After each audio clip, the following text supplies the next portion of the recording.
Bom dia, pessoal.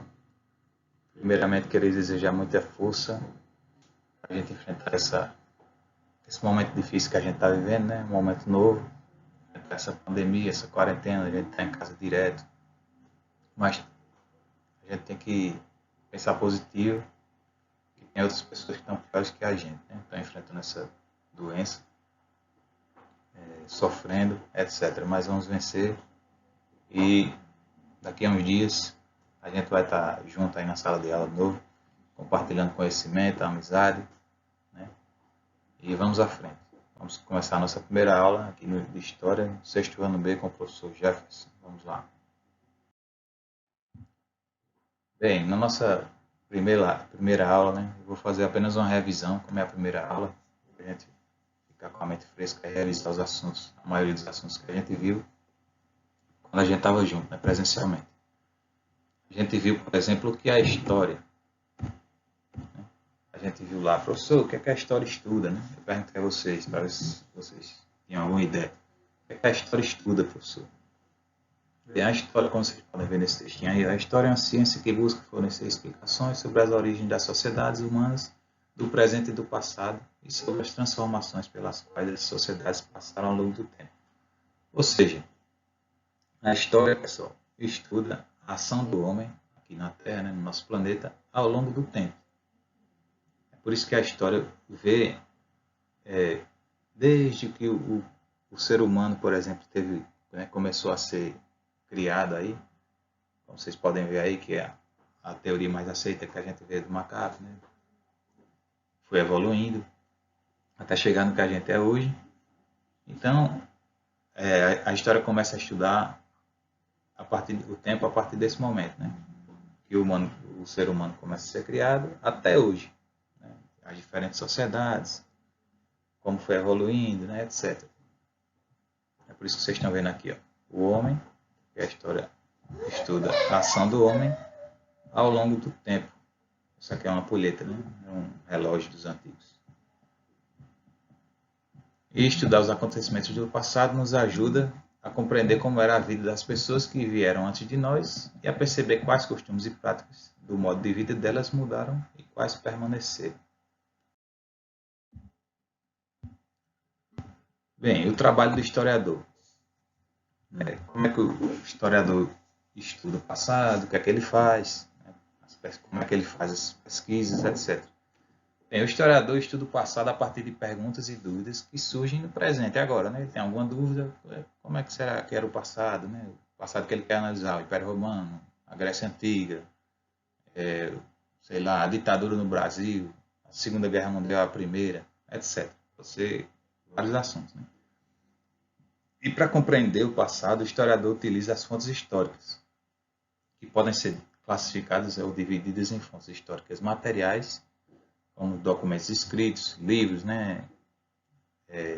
Fotografias, roupas, cartas, pinturas, monumentos, etc.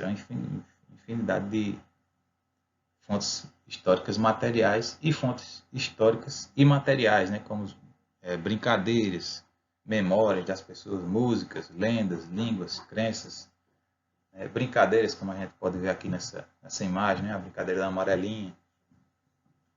Pode ser documentos antigos, né? Escritos. Podem ser pinturas, está aqui nessa imagem, a Escola de Atenas, é uma pintura clássica. Esse é o trabalho do historiador, né, pessoal? Através das fontes históricas, do que foi deixado pelas sociedades anteriores, é que ele vai conhecer como viviam as sociedades que ele está interessado em estudar, né? Ele não vai, a partir de uma única fonte histórica, né? Ele vai em busca de outras fontes históricas para compor aquele entendimento sobre o que ele está estudando. A gente viu também o tempo medido pelos calendários. A gente viu que diferentes sociedades têm diferentes calendários, né? O calendário, como vocês estão vendo aí nesse textinho, o calendário é um sistema de medição de dias inteiros e não de horas, como fazem os relógios. O relógio mede 24 horas, o dia.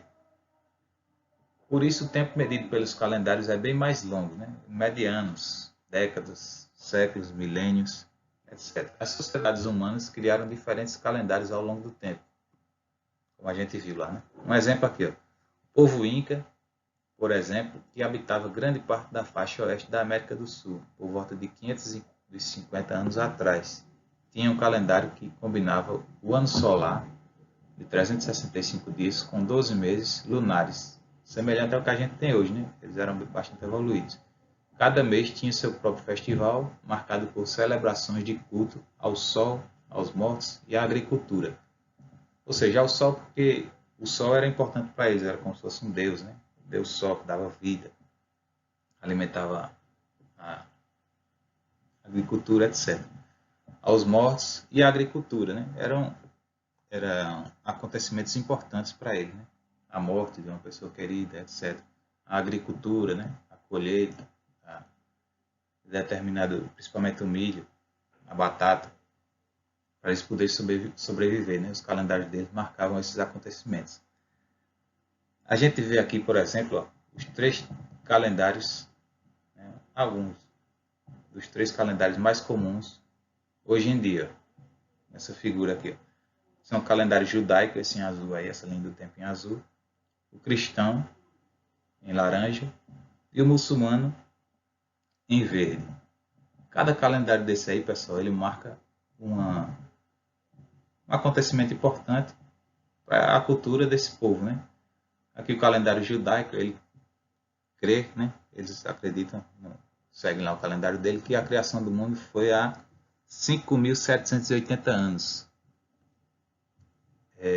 No calendário mais seguido no mundo, que no caso é o que a gente segue atualmente, o acontecimento marcante para a gente foi o quê? O nascimento de Cristo, que foi há 2020 anos atrás. Né? Por isso que a gente segue esse calendário, 2020. Mas 2020 em relação a quê, professor? Ao nascimento de Cristo. Né? É o calendário mais comum hoje em dia, é o cristão, né? O cristianismo. E tem o calendário muçulmano, que para eles o fato importante foi a fuga de Maomé para Medina, né? E que foi após, a gente pode ver aqui, foi após o nascimento de Cristo, 640 anos depois, né? Um acontecimento importante para os muçulmanos nesse caso foi há 1441 anos, né? Que foi a fuga de Maomé para Medina. É o calendário do povo muçulmano. Esses são apenas 3 calendários, né, pessoal? Existem muitos outros. Existiu o calendário chinês, por exemplo, e de muitos outros povos indígenas, não só o Inca, né? Outros povos indígenas que existiam aqui, ainda existem no nosso país, mas agora no número menor. Mas antigamente existiam bem mais calendários, uma diversidade maior, né? Hoje em dia é um pouco menor. Pronto, pessoal, algumas outras coisas que a gente viu nas aulas anteriores foram a evolução do ser humano, as teorias mais aceitas, né? A teoria do criacionismo e do evolucionismo. Mas a gente vai deixar para uma próxima aula, para o vídeo não ficar muito grande. Semana que vem a gente vai relembrar um pouco disso e já vai entrar em outro assunto. Obrigado por assistir essa aula. A atividade, eu passei uma atividadezinha que vocês vão responder no link abaixo. Vocês vão para o site e vão responder lá. São apenas 2, 3 questõezinhas. Porque é a primeira aula. Aí na próxima semana eu passo mais questões. E é isso aí, pessoal. Até a próxima aula. Um forte abraço. Tchau. Valeu.